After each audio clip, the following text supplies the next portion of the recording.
আসসালামু আলাইকুম সুপ্রিয় সুধী, আমি মোহাম্মদ শামীম মিয়া এওয়ান মধুকর মাউদ্দিন ওষুধের পক্ষ থেকে আপনাদের সবাইকে স্বাগত জানাচ্ছি।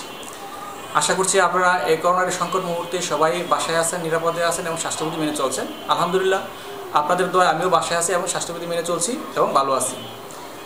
সুপ্রিয় সুধী, আপনারা জানেন আমি প্রতিনিয়ত আপনাদের সম্মুখে নতুন নতুন ভিডিও নিয়ে হাজির হই।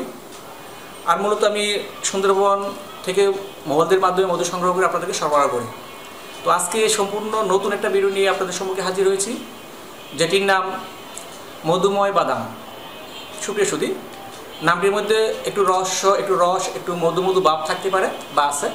তা আসলে মধুময় বাদাম, তো এই মধুময় বাদাম তৈরি করতে কী কী উপকরণ লাগে, তা চলুন আমরা সেই সকল উপকরণগুলোর সাথে পরিচিত হই। আর আমি বেশি বিস্তারিত আলোচনা করতে গেলে ভিডিওর পরিধি বেড়ে যাবে, আপনাদের বিরক্তি ভাব বা একঘেয়েমি ভাব চলে আসবে।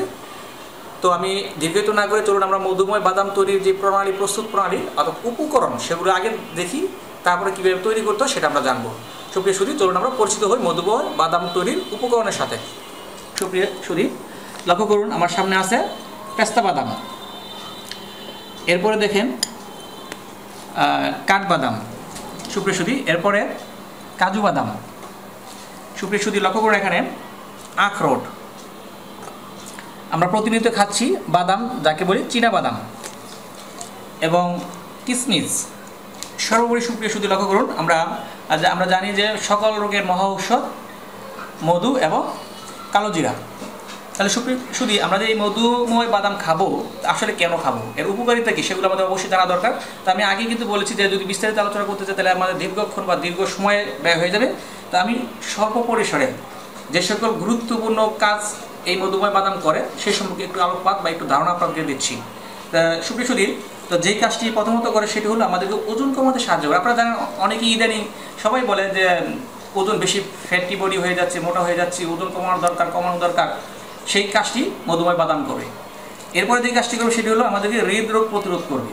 খুবই কমন একটা ডিজিজ আমাদের, যে আমরা বলা চলে অধিকাংশ বাসাবাড়িতে এই হৃদরোগের এই ঝুঁকি থেকে থাকে। সেজন্য আমাদের রোগ যেন না হয়, সেজন্য আমাদের প্রতিরোধকমূলক হিসেবে এই মধুময় বাদাম কাজ করবে।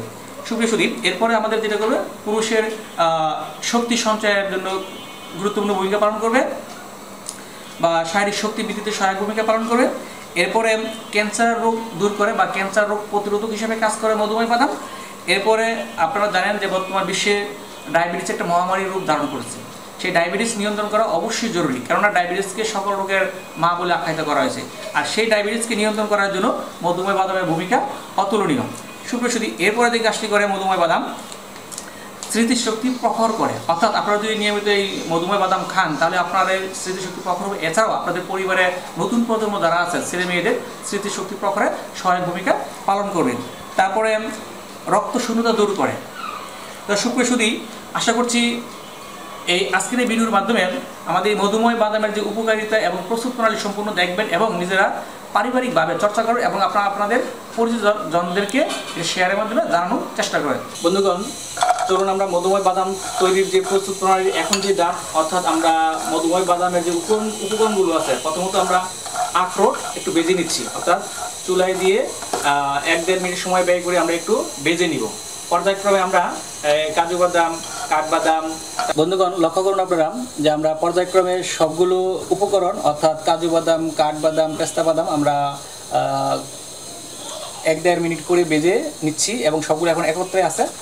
একটু পরে আমরা বা এখনই আমরা এই চুলা থেকে নামিয়ে আমরা একটু ঠান্ডা করে নিতে হবে। তা নাহলে আমরা যদি কাছের বয়মে রাখি তাহলে ফেটে যাবে। সেজন্য আমরা ঠান্ডা করে তারপর আমরা বয়মে মধুর সাথে।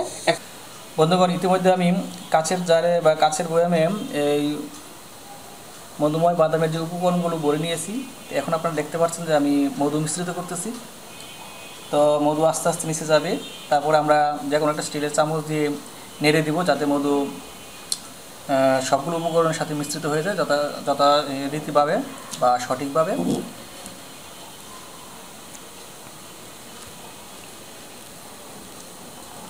আস্তে আস্তে কিন্তু আমাদের মধুময় বাদাম তৈরির শেষ পর্যায়ে আমরা এসে পড়েছি। সুপ্রিয় সুধী, আপনারা নিয়মিত মধুময় বাদাম খাবেন।